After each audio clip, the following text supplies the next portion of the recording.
Maradona বলেছিলেন, আমার জায়গা যে নিতে পারবে সে আর্জেন্টিনার সেরা খেলোয়াড় হতে পারবে। তেভেজ বলেছিল, যে মেসিকে বুঝে না সে ফুটবল খেলাই বুঝে না।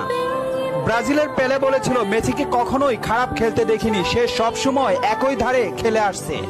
পেপ গার্দিওলা বলেছিলেন, মেসিকে নিয়ে কিছু লিখবেন না, না লিখে ওকে শুধু দেখে যান, কেননা কোনো কোচ বা সিস্টেম তাকে আটকাতে পারে না।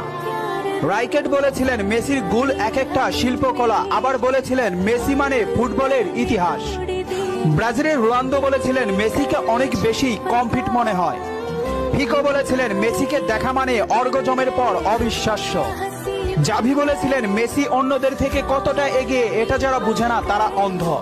ইনিয়েস্তা বলেছিলেন, মেসি যা পারে অন্যরা তা পারে না, বার্সেলোনা আর কখনোই আরেকটা মেসি পাবে না। ব্রাজিলের রোনালদিনহো বলেছিলেন, আমি একবার বিশ্ব সেরা হয়েছিলাম, কিন্তু তখনও বার্সার সেরা প্লেয়ার হতে পারিনি, কারণ তখন বার্সাতে ছিল মেসি।